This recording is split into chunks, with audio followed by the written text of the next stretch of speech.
Do you want to create the life you want to live for you and your dog?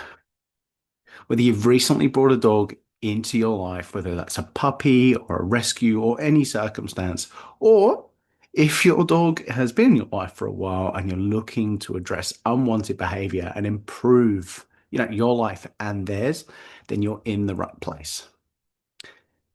It's really hard to know who to trust, who to turn to, information out there. There's just so much out there online in the dog park. It's like a mother's group in those parks. Everybody's got an opinion, and not all of it is good information. So much of it is generic advice online. It's not going to be appropriate to your situation.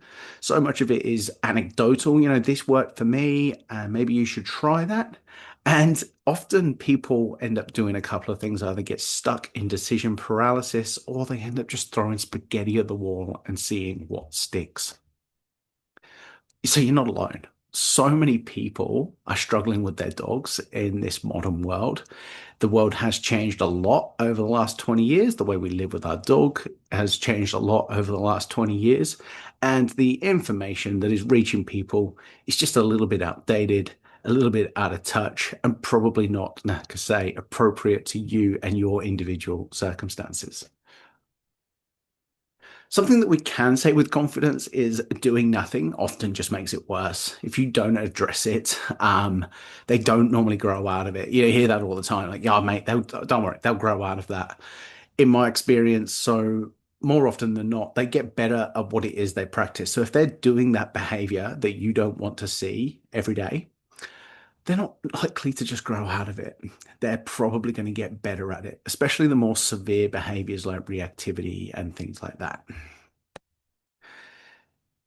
Obedience alone will not solve your problems. You see so many adverts and people talking about, yeah, you just need to be well trained. And look, communication with your dog is super, super important, but it is only a small facet because you can't micromanage your dog's interactions all day, every day. You don't want to have to tell them what to do every single minute of every day. It's absolutely exhausting for you, absolutely exhausting for your dog. What we need is your dog to be able to solve its own problems to a degree while you are there to supervise. And yeah, absolutely, you will have to coach, you will have to build communication, but obedience alone will not solve all of your problems. The outdated dominance model, that big sigh of mine. It's because I've been talking about this for years. It's still out there, it's still very prominent.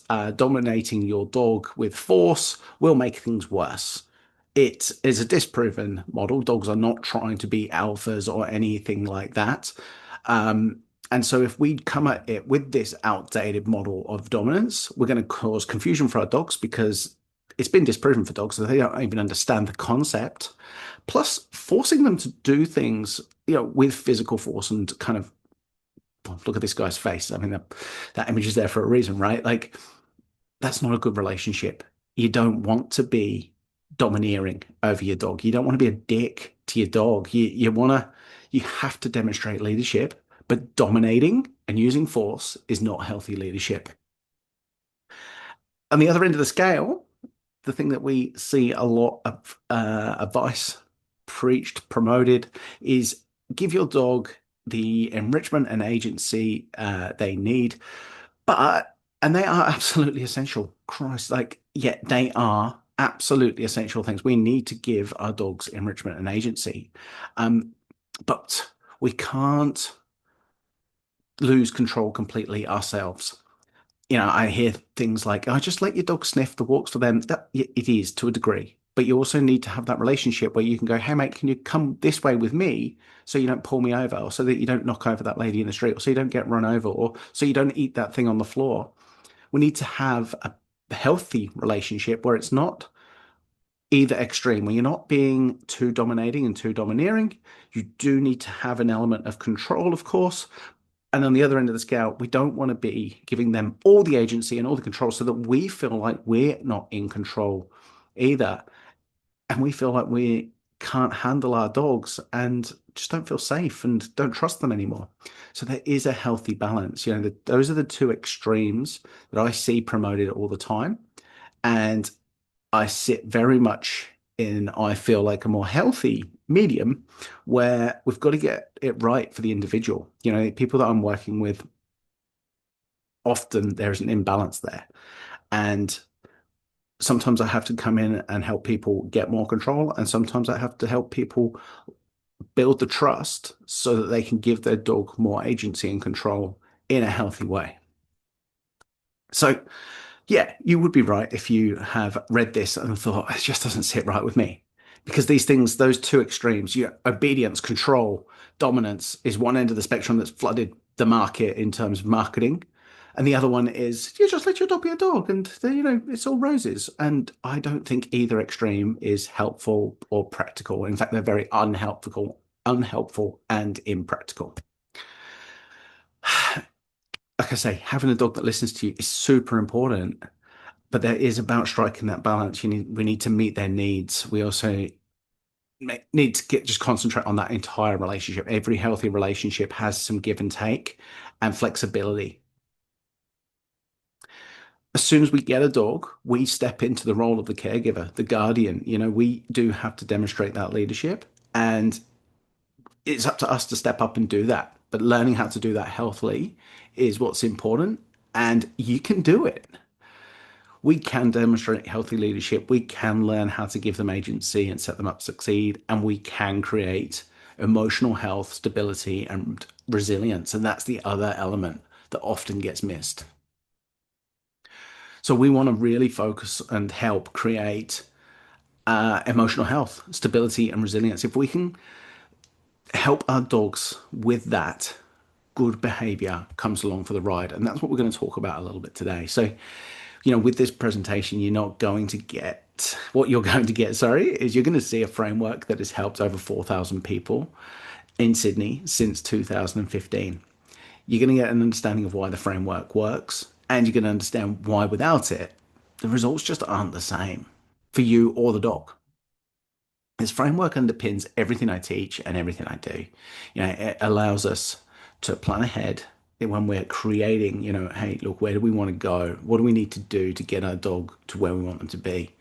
And if we are seeing unwanted behaviors, it's a really cool framework to take a step back and understand where the problem behaviors are coming from, and create a plan that actually solves the problem, not just the symptom of the problem. So my name's Ian Shivers. I founded Bono Behaviourist in 2015, qualified behavior consultant. I mentor and coach trainers around the world. I've studied applied behavior analysis. I've studied applied ethology, which is the study of living things in a human environment, specifically dogs. I've got a really good understanding. I've studied a lot of neuroscience to understand how the dog's brain works. Going back to applied behavior analysis, that's the function of behavior in essence. It's a really simple way of putting it, is understanding what the function of the behavior that our dogs do and trying to create training plans to meet the need of the dog, but so meet the function of the behavior that the dog is demonstrating, but with by training alternative behaviors that we might find desirable. And I've sat in on hundreds of hours with veterinary behaviorists and other trainers over the years. I've had my own mentors. I've really enjoyed working with so many other people to try and get a well-rounded approach. And doing this, like I say, I've got tried to get as well-rounded approach to dog behavior as possible. Over the years, the way I've worked definitely evolved over time from outdated education on dogs' needs and overly, I was overly focused on human-centric needs. So when I first started, I definitely had this mentality of, okay, the person has called me with this problem. The dog is the problem. Let's fix it. And that was, it looked good, but I don't think it brought very good results. I want to say it looked good. I could train a dog to do something really quickly. And in front of the client in that moment, it looked great. Oh, look at the results you get. The dog stopped doing it immediately. It was quite punishment based, if I'm honest. There was obviously reinforcement and payment in there, but it was probably leaning more towards a balanced trainer back then.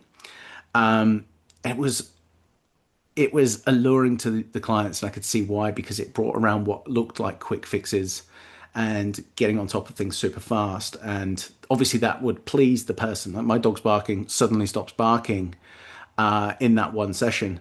But the thing is, it wasn't actually addressing why the dog was barking. So the results weren't sustainable. You know, it looked great in the moment, but it wasn't actually great for me as a business person. It wasn't great for the client because they weren't getting long term results. And because I was using those methods, it wasn't great for the dogs either. Then over the time, my training methods, my understanding of dog behavior evolved and grew substantially. Obviously, like with all that study and just hands-on experience.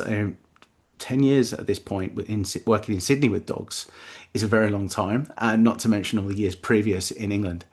And there was definitely a period though when I started probably leaning the other extreme myself, in that I was probably so adamant about the dog's needs that I think I know, again in hindsight, I think I lent more towards the dog's needs than the humans. And again, not a great model for me. People get frustrated. They're like, I need my dog to do this. And I'm like, you can't do that. Your dog is really anxious. And I think I probably wrapped them in too much cotton wool back then. Because it wasn't the dog the dog wasn't growing. The dog wasn't the dog was safe and emotionally safe, but the human's life was not growing. And without growth, you get stagnant, right? And that would, again, not great for business. If I'm being honest, like it was a terrible, it wasn't a good model. Nobody was really benefiting. So then over the years, it swung. You know, I was a little bit too heavy in terms of leaning towards the people and compromising the dog a bit. And then I'd probably go a little bit towards, okay, I'm going to really help the dogs, but probably compromise the actual client, the people, too much. And this evolution happened over about 5 years. Yeah, it wasn't an overnight thing. We're all learning, right? And the things that I learned over this time and since then are that behaviors happen for a reason. They're functional. I've used that term already. What I mean by that is a dog will bark and lunge for a reason. It doesn't just happen for nothing. You know, if a dog is scared, it'll bark and lunge and even move towards to create distance. But that's the function of the behavior. The behaviors we see are the symptoms, not the problem. So people call us with that barking and lunging, but that's a symptom of the dog feeling fearful, and the symptom of the being put in a situation where the things that are triggering this dog are too close, and the dog feels the need to create space and has learnt a way of doing that by barking and lunging. Yes, the barking and lunging, absolutely a problem. But if we only treat the symptom and shut that dog down barking, then we're not addressing why it was barking in the first place. And very short term results, not very sustainable, not very long term results, not very good for the dog's welfare, and not very nice for people to have to do to their dogs either. And dogs, this is a big one. Like dogs have emotions, you know, and the emotions drive the behavior. Fearful dogs, anxious dogs, angry dogs, frustrated dogs. These underlying emotional states are the emotional drivers in the behavior. And whenever we're trying to problem solve why a behavior is happening, we take in the functional driver and we take in the emotional driver. The thing is, with any cookie cutter training plan, with anybody that just turns up and goes, this is the way we do it, and it's the only way we do it, the problem is you are likely to be treating the wrong with the wrong training plan. And the thing is that can make it so much worse. You know, a fearful dog that needs appropriate space to not feel compromised, and we need to gradually, you know, it needs that distance to feel safe. If we just take a training plan that just involves taking it up to other dogs and pushing too hard, we'll make it more fearful. A dog that is frustrated and we're creating space, well, it's going to get more frustrated. A dog that is anxious and needs control, well, and we put it in too much of a chaotic situation, well, it's going to go wrong and it's going to feel more anxious. You know, so here we go. Just to recap on that a little bit, like a fearful dog that needs their boundaries heard and protected, and confidence in appropriate behaviors building. You know, we can't force this dog to grow in confidence without an appropriate training plan. We don't want to flood it, and we don't want to wrap it in too much cotton wool. But if we, first of all, we have to understand that it is fear that is driving the behavior so that we can build confidence. That's the goal of that kind of training plan. An anxious dog needs stability and predictability and a sense of order and control. And too much chaos is going to exasperate the anxiety. And does the dog need to feel like they're in control, or should we be stepping in and demonstrating, hey, buddy, you're off duty. We've got this. Don't worry. And how do we do that? That's where the training plan comes in. A frustrated dog will need appropriate enrichment and stimulation and access to the things that they need. You know, this grumpy golden retriever, the amount of golden retrievers I see. I was speaking to somebody just the other day. They are pulling on the lead, trying to access everybody because they never get to go off lead, never get to run.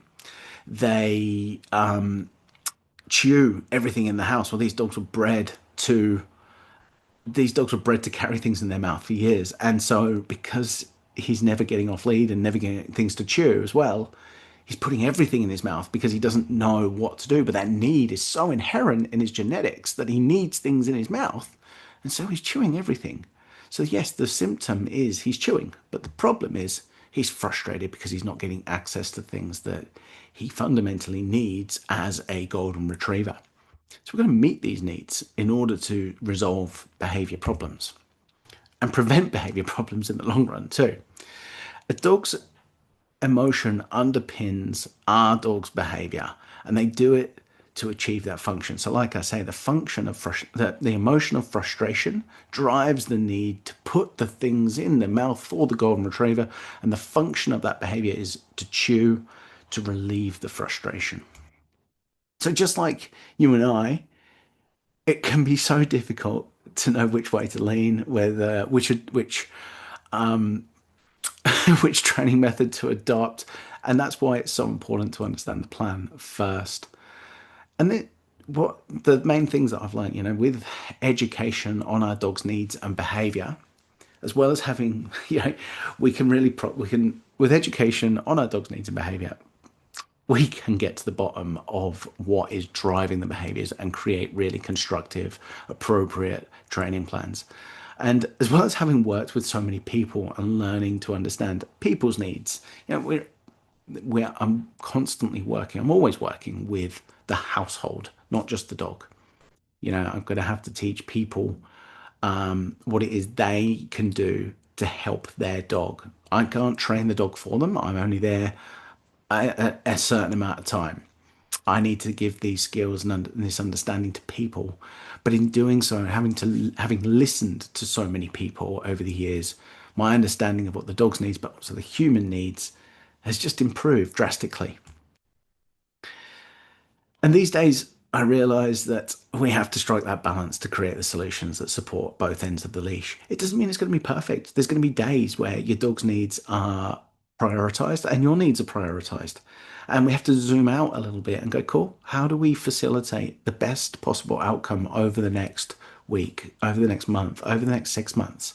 Because there's going to have to be some give and take. That's natural. That's part of any relationship that I've ever been in. And I think any healthy relationship that hopefully you've ever been in.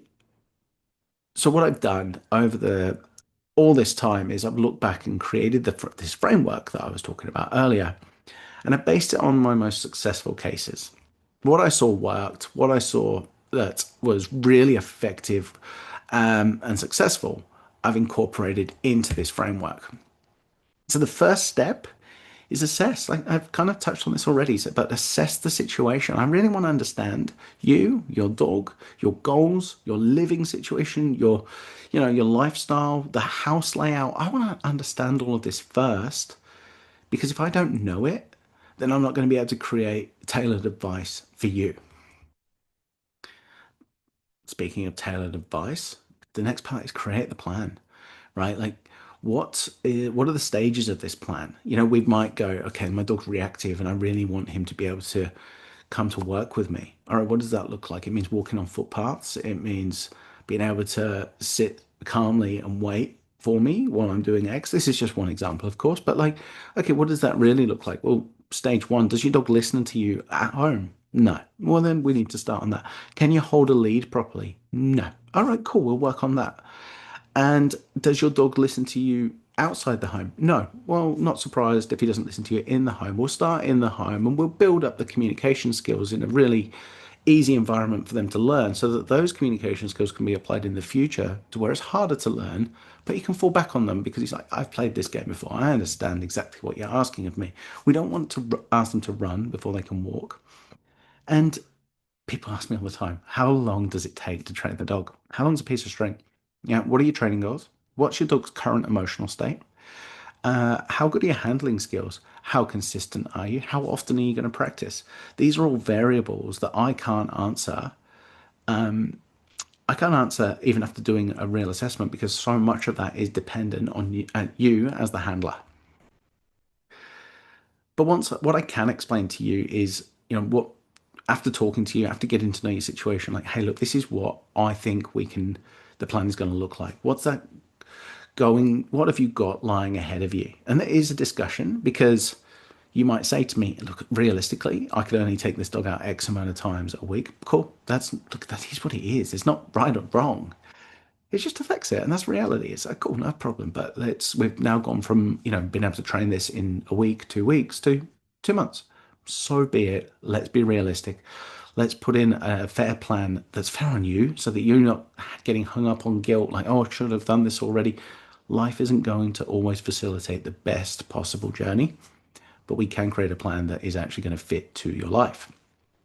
But the big thing that I want to explain to people at this point as well is not just what the plan is, but why the plan is going to work. So combining the assessment with the plan is so important because I've found that if people understand why they're doing it, then they're going to be much more consistent in actually doing it because they understand why they're doing the things that they're doing that might feel like, oh man, why am I training my dog at home when I can't walk him down the street?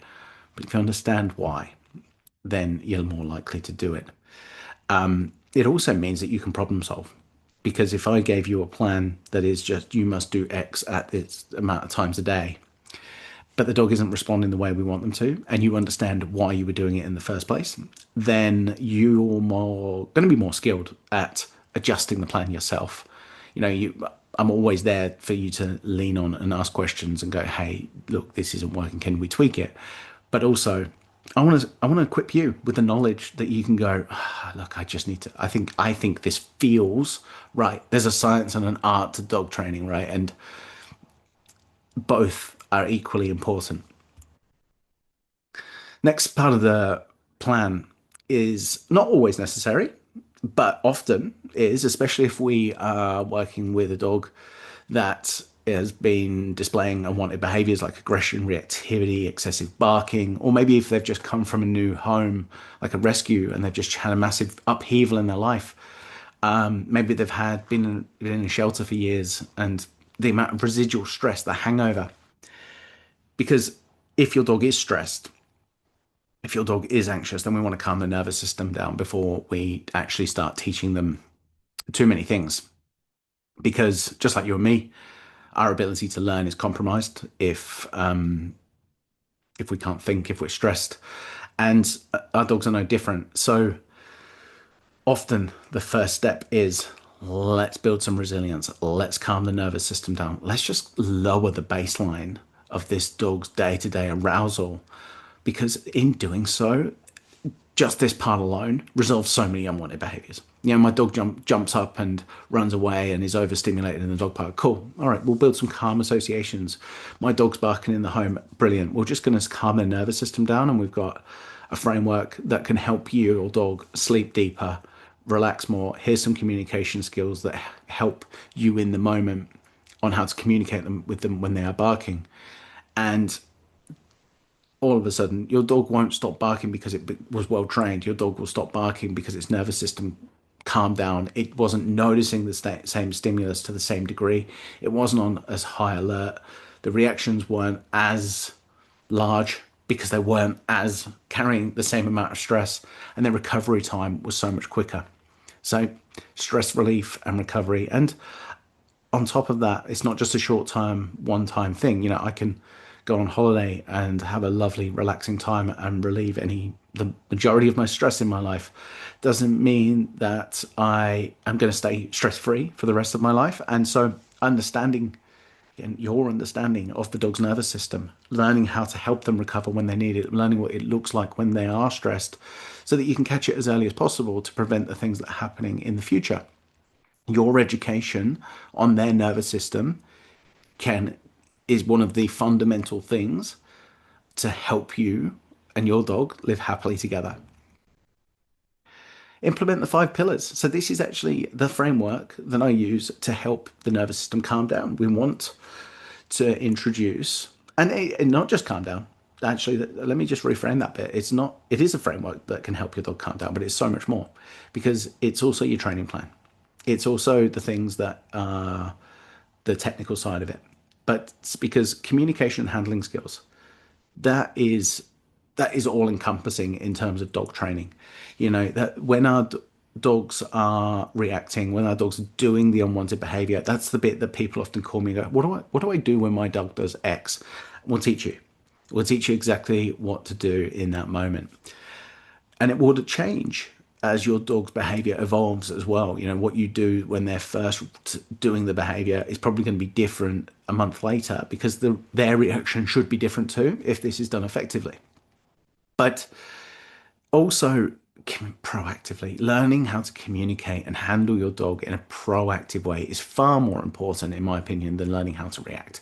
Because if you can be proactive in your day to day communication, to say and how to say things around the house, how to handle the leash proactively on a walk before they're reacting, how to move through a park to for them to be off lead, how to handle a long lead, what to say, you know, all of these things, when to use food, when not to use food.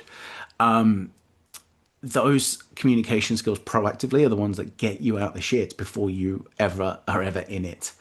Then we've got enrichment. And look, our dog's enrichment needs are all encompassing.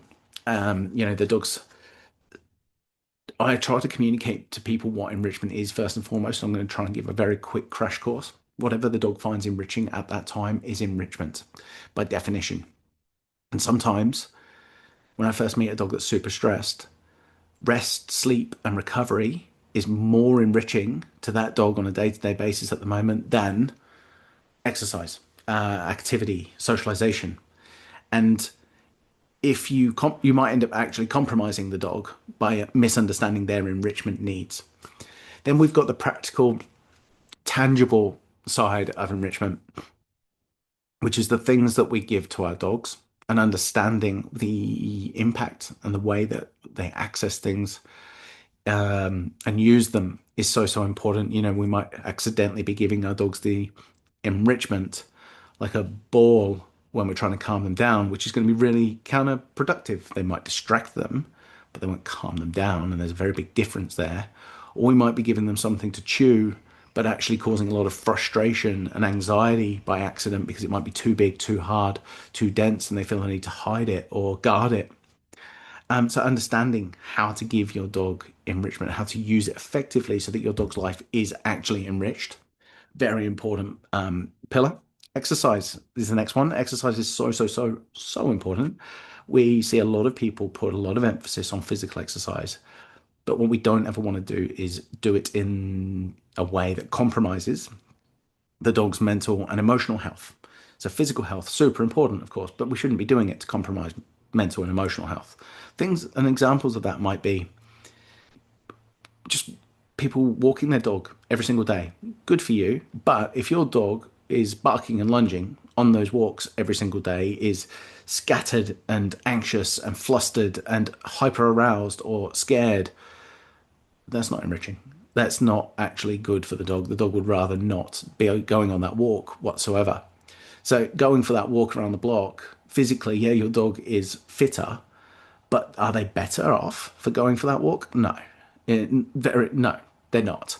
And so we don't want to compromise our dog's in the name of physical exercise. Another example might be the way we play games with them. We don't want to cause compulsion and addictive personality types. The dog that can't leave the house without something in their mouth, or can't get to a park without getting overstimulated and playing fetch.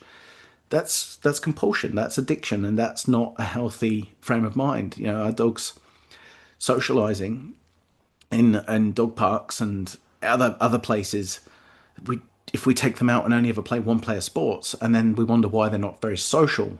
Well, because they're not actually being socialized. Socializing is part of that enrichment that I talked about a minute ago, and getting the social element of your dog right, they're meeting their social preference, like understanding their social preferences and meeting their needs, is a fundamental part of meeting their enrichment needs. If your dog is an introvert and being put in really, really hectic, busy situations, that their enrichment needs are being compromised. If they're hypersocial and you're withholding them, then you're compromising their enrichment needs. If they're anxious and approaching every dog, but more in like a anxious way, and you keep putting them around too many dogs, you're compromising their enrichment needs because they're actually feeling anxious. Not they're not being hypersocial, and they just feel really insecure and have to go and ask everyone, "Is everything okay?" all the time. So understanding what socializing is really, really important. And then we've got healthy feeding routines, predictability in their day. If the dog's not eating well, then their emotional regulation is going to be off. There is a lot to be said about eating good meals, falling into a kind of a natural cycle where you wake up, you do something, you eat, you rest. Those dogs that just graze, some, not a problem, of course, but a lot need a little bit of dependability in their life. And if your dog isn't eating, look at why. Is it physical? Is it something pain related? Is it gut related? If not, is it behavior related? A lot of dogs won't eat because they have to track all the movement in their world. And the knock on effect of that is not only are they not eating, but they're probably hypervigilant, which is building residual stress and one of the precursors to all of the other behavioral issues down the track. So, really early on in the piece, we want to set up healthy eating patterns, healthy eating routines. And obviously, I'm not a nutritionist, but the better the nutrition you can give your dog, the better their gut health, the better their mental health, the better their physical health. And then finally, sleep, rest, and recovery. It's so important. On average, our dogs need about 18 hours a day, depending on the breed. But really importantly, they need to fall into sleep cycles that are lasting longer than an hour. It's only at the hour mark that our dogs are producing restorative endorphins. So if our dogs look like they're sleeping, but really they're just resting all day with one eye open, tracking your movement, watching the world go by, hanging out by windows, getting up and snacking, they're breaking their sleep cycles regularly, then they're going to be carrying a lot of residual stress because they're not able to recover.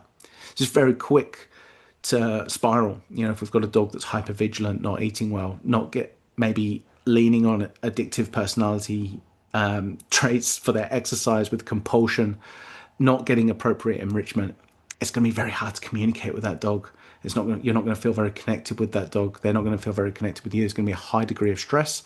And these are all the precursors to behavioral issues. So we want to get these 5 pillars nailed before we even try to do any complex training skills. Because trying to teach a dog that's really anxious, really frustrated, really fearful is like trying to have a conversation with a kid that needs to pee. He can't hear you. So, like I say, we want to teach you how to communicate with your dog. We want to train them and handle them to boost your confidence and their skills. That means setting you up to succeed too. If I we want to treat without I mean this in the nicest way because I want to treat you like the dog, right? I wouldn't want to set a dog up to fail. I would want to set them up to succeed, and I want to set you up to succeed as well. So when we're working together, if I can see that you're not getting it because you're flustered or because you're just not understanding it, because maybe I'm not communicating it clearly enough, that's my job and my role to go, hey, look, I know you want to be in the park right now, maybe, but I think we need to take a step back so that you can grow in confidence in your skills, and then you can apply these skills in the more difficult scenario at a later date. Otherwise, you've turned up to game day on a Saturday and you've never practiced, and you're going to be really shit at the game. When it comes to enrichment, like I say, we want to identify what your dog actually finds enriching and build it into their life. There's no point in helping your border collie to go off and explore too much. They need you, they need your attention. And yes, we need to encourage independent behaviors in border collies more than most breeds, but we also need to learn how to herd them, how to communicate with them properly, and how to actually deliver like a satisfying level of communication. We need to make sure that we are looking at the breed's needs because, like I say about the golden retriever, they've got very specific things. Each breed was bred for function and their job, and the behaviors within that job are going to be fundamentally important to each dog. So know your breed, know what they need, and meet it. And that doesn't mean let your dog go and chase everything. That's just wild and not what I'm recommending. We need to find appropriate outlets for these behaviors. Exercise, we need to provide the right type of exercise that is not, is obviously physically healthy for them, but it isn't compromising their mental and emotional health. We want to establish healthy feeding routines so that they've got some predictability and some patterns that they can rely on so that they can get a good meal in them and just get all the benefits of a good meal, a good sleep afterwards. Those dogs that we need to aren't sleeping, we want to get them sleeping as early as possible. We want to make sure that those dogs are resting and recovering and making sure that they're in the best possible frame of mind for when you do take them out as possible. And once we've implemented the first stage of the plan and we're practicing it, then of course we're going to see growth and progression. This is inevitable. Ideally, we want to progress, and what that means is when I say this is it means that the training plan will evolve. The things that we practice at the beginning are going to be very different to the things we practice at the end, and that's a good thing. But that means we're going to need to communicate with each other. We're going to have to talk back and forth. Hey, look, these things are changing, good and bad sometimes. Reality is that not every training plan, not every iteration of every plan is correct, is right. And so communication is so important. We want to change the course of a bad plan as early as possible because maybe our assessment was off or maybe our implementation was off. And we want to make sure that we're not plateauing our training. If it's going well, we don't want to plateau either. So communication between you and me is going to be so important going forward to maintain progression. And keep assessing. Part of that is keep assessing. We want to make sure that we're noticing the little wins, but seeing what are the stages. Like, yeah, okay, look, our reactive dog. We don't necessarily, when we're working with reactive dog, we don't necessarily see an immediate stop in reactivity. But the first thing we might see is less, ideally, if he's being proactively managed really well. But then if he does react, we see a really much quicker recovery time. And so we go, oh, wow, he reacted, but he got over it so fast. And then the next stage is the intensity of the reaction is a lot milder. And these two things ladder up. And to the point where he notices a dog, but there's nothing to react to. Like there's nothing to recover from. But that is progress over time. And we might get on a bad day, we might go, oh, he's still reacting.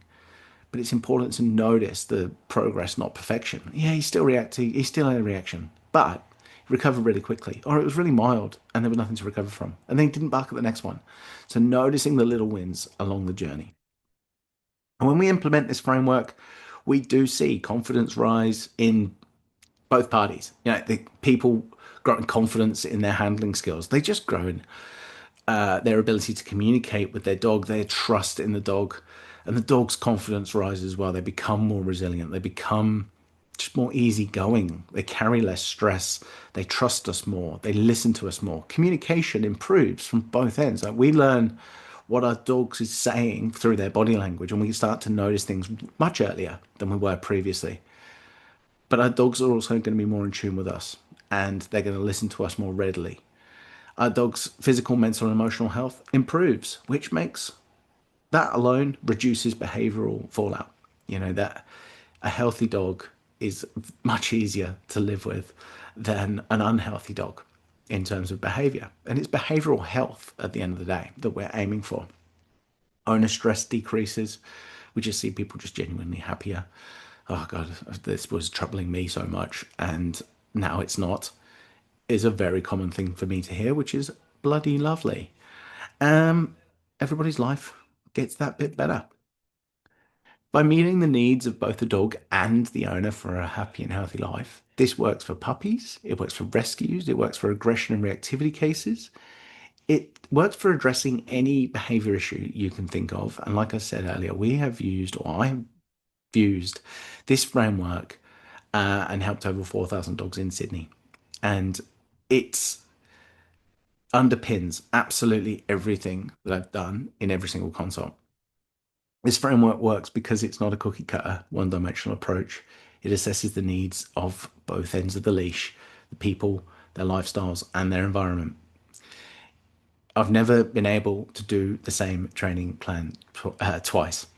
What I mean by that is everybody's different. Everybody's dog's different. Everybody's goals are different. Everybody's handling skills are different. Where they live is different. The home is different. Where they take them is different. So while this training plan does underpin absolutely everything, it's also a framework underpins absolutely everything. It's a framework that underpins what I'm doing so that I can adapt it to every single scenario that's been put in front of me. The keys to making it successful and practical while doing it. So we incorporate the training into everyday life. What I mean by that is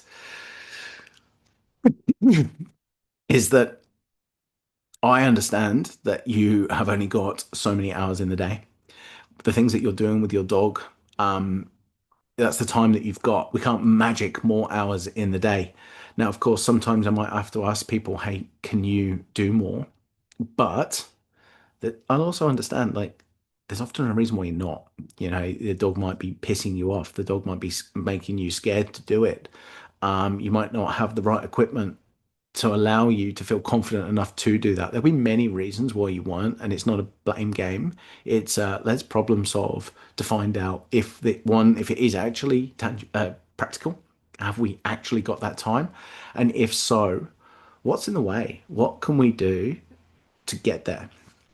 You know, the time that we have with our dog, we've got to use it well. You know, that example earlier around walking. If you're spending time walking your dog every day, but it's not healthy for the dog and you're not enjoying it, I can't imagine anybody that's taking their dog out and their dog's hating it than you are, loving it. Um, that is potentially, 30 minutes, hour of your day that you could be using more wisely. So what when we incorporate training into our day-to-day life, what I mean by that is, if you're having dinner and you want to practice your dog's independence, let's get them chewing. Let's get them doing an independent behavior while you're sat at your desk, while you're eating your dinner, while you're reading your book. It's when you're walking the dog, we don't have to go for longer walks. We just have to walk them well. When we're exercising our dogs, when we're doing anything with our dogs, we just need to use the time well. And creating realistic incremental training goals and handling goals is the key to this. In my experience, it costs more to put it off. Like I said earlier, they get better at what they practice and they don't often grow out of things. Um, it costs even more to just do nothing altogether. The bigger the problems are today, the bigger they're going to be later. And we see it all the time where I wish people had got in touch early. My dog has changed and started reacting in a certain way. Get in touch quickly because the longer you put it off, the more that dog is practicing it, and that behavior is becoming more and more solidified in our dogs.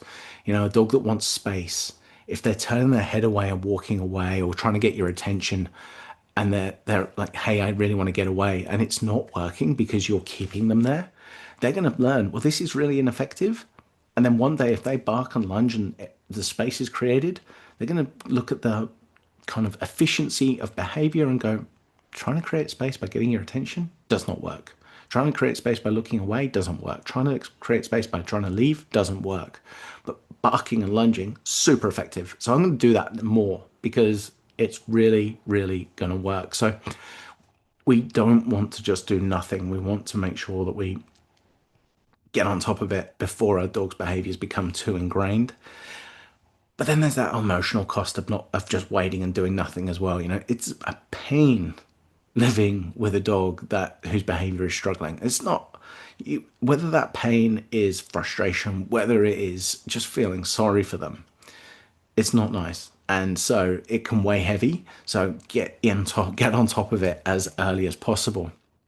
In my experience, it costs more to throw many solutions at the problem and commit to none. It's costs you time.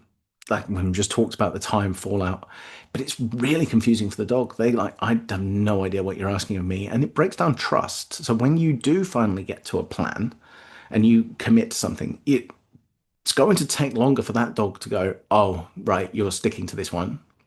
Um, because inevitably he's going to look at you and go, I don't know. I don't know if you mean it. You're probably just being a bit wishy-washy again. And that can have fallout for us because we can go, oh, I've got this plan. I think it's going to work, but our dog's not responding. Well, it may be fallout from all the other plans that you started, but you didn't follow through with. Your dog's just going, mate, I have no idea if you're coming or going. It's going to take me a little bit of time for you to earn my trust back. And like I said earlier, it costs a lot more to just rely solely on obedience and dominance. The relationship fallout of that massive. It's just not a nice way. Nobody wants to be a dick to their dogs and dominate them and try to make sure that they're punished for every move, spending your life anticipating them go wrong. Terrible way to live. You want to learn how to set them up to succeed. You want to start enjoying their relationship. You don't want to have to correct them all the time and micromanage them. It's not nice for you. It's not nice for the dog. They eat into the time as well of where, we've only got our dogs for so many years. We want to make sure that we are actually enjoying their time with us. So if you are looking for more than just dog training and you actually do want to create a better life for you and your dog, then I would love to help. I offer two programs. I've got the complete care program and the starter program. The complete care program is comprehensive. It's a solution over 6 months, consisting of 10 one-on-one sessions, 10 socialization classes, lifetime access to the online resources, lifetime access to me for support and guidance through a messaging platform, and training equipment. So, enrichment, toys, leashes, harnesses, everything you need to actually implement the training plan is all included, plus the complete care guarantee, which essentially means that under certain conditions, if you meet all of the criteria of the training plan, if after 6 months you're not happy, we haven't got to where we wanted to be, then I'll keep working with you for free. Then the complete care program is perfect for new dog owners of any age, puppies, rescues, any situation that a dog is new to you. If you just want to get on the front foot and go, cool, this is what I want to. I want to set up the first 6 months of this dog's life perfectly. Then this program is absolutely brilliant for you. If you've got reactive or aggressive dogs, this program's great because in reality, these are the kind of extreme behaviors that don't get fixed overnight. They're the dog is struggling. The dog is doing it because it isn't a good place. They're confident in their behavior that it's going to be effective for them and it's going to take time for them to turn it around. Same with anxious dogs. We need to take the time they need to build their confidence, to stabilize their nervous system, and then start creating behaviors that we find desirable and start help like living better lives together. That taking the anxiety away is one thing, but then learning how to do the better things in life is the other thing. And then, yeah, it's for people that really are committed to the success of their dog's life. And then the starter program is a really simple and flexible program. It's been designed with two training sessions, two one-on-one training sessions, all one-on-one training sessions. I should know. I come to you, and we can work. We always start in the home, get to know with that initial assessment being 2 hours long. We sit down, we get to know each other, we get to know the dog, get to know this. That's where that assessment part of it takes place. But then we can go for walks, we can go out to parks, we can go to the cafes, we can meet you at different places if need be. So two one-on-one training sessions, 4 weeks free access to the online learning content, 4 weeks free access to that direct support line to me in the messenger platform. After these 4 weeks, you will be able to book additional follow-ups ad hoc as you need them. You can book one off, or you can book them in bundles. And if you book a bigger bundle, you get more discount.